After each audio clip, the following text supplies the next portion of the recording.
मैं गोला यादव आपके सामने फिर आज एक प्रमाण संरचना को लेकर के उपस्थित हूँ। कल हमने बताया था प्रमाण संरचना में भारतीय दार्शनिक वैज्ञानिकों के बारे में हमने बताया था कि हमारा देश के दार्शनिक कैसे विश्व प्रसिद्ध थे, लेकिन उस विश्व प्रसिद्धि से प्रमाणित न करने के कारण पीछे हैं हम आज साइंस को लेकर के। लेकिन अब हम अपने टॉपिक पर चलेंगे, वो तो अलग की बात है।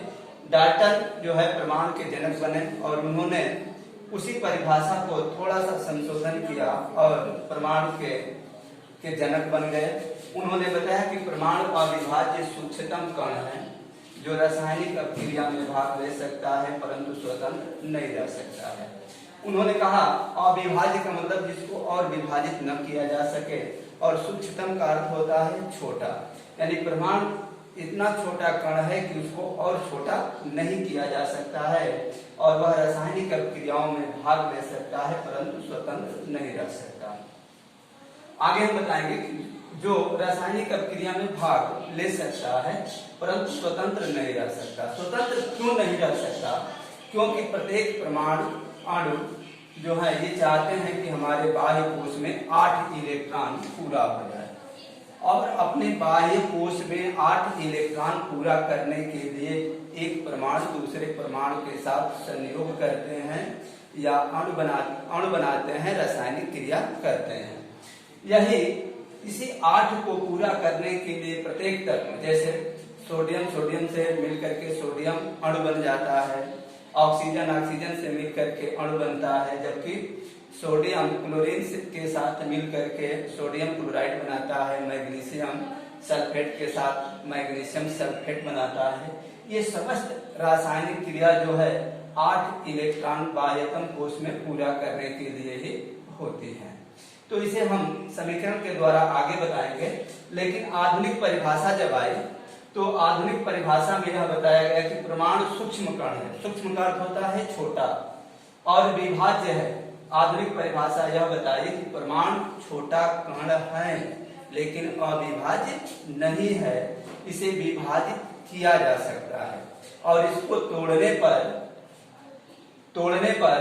3 तरह के कण मिलते हैं, अर्थात परमाणु जो है 3 कणों से मिलकर बने होते हैं, इलेक्ट्रॉन, प्रोटॉन और न्यूट्रॉन से।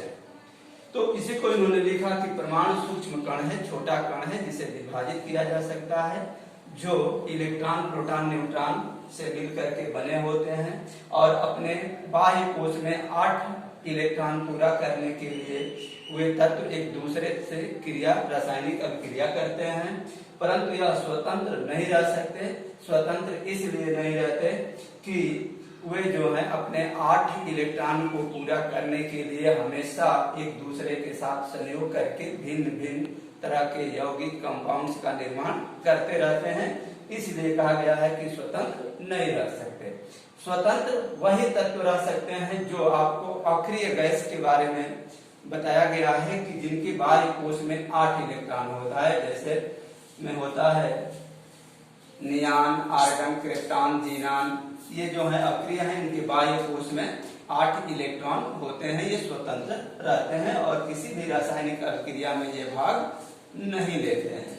तो अब हम चलेंगे कि आधुनिक डेफिनेशन के अनुसार इनको जब तोड़ा जाता है तो ये निकलते हैं। इनका निर्माण यानी परमाणु का निर्माण जो होता है इलेक्ट्रॉन,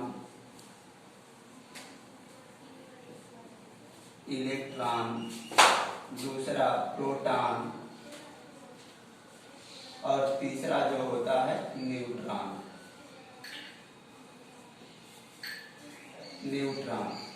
इसी 3 कणों से परमाणु का निर्माण होता है और इनकी खोज ऐसे हुई। इनके खोज के बारे में हम बता रहे हैं कि इनकी खोज यह हुई कि एक लगभग 60 सेंटीमीटर की नली दी गई, ये यहाँ जो है प्लेट लगा दी गई और इसका संबंध बैटरी से कर दिया गया। ये है बैटरी, ये है धन प्लेट यानी एनोड, ये है ऋण प्लेट यानी कैथोड, इसमें गैस भर दी गई, गैस। अब इस पर हम लोग जानेंगे कि जब सामान्य दाब पर जब गैसों में इसमें जब विद्युत धारा का प्रवाह किया गया तो इसमें विद्युत धारा का प्रवाह नहीं हुआ, कोई चेंज नहीं हुआ। इससे यह प्रमाणित होता है कि गैस जो है विद्युत की कुचालक होती है समान दाब पर। लेकिन जब इसके दाब को कम कर दिया गया, बहुत कम कर दिया गया, और तब जब इसमें विद्युत धारा का फ्लो किया गया तो यह देखा गया कि कैथोड प्लेट से एक तरह के छोटे छोटे कण निकलते हैं और जो जा करके एनोड प्लेट पर टकराते हैं और प्रकाश उत्पन्न करते हैं। यह एक्सपेरिमेंट जो है गोल्डस्टीन ने किया, ठीक है, स्टीन ने किया इसका। और यह जो है यहां से जब हुई तो गोल्डस्टीन, और इसी को बाद में जे टॉमसन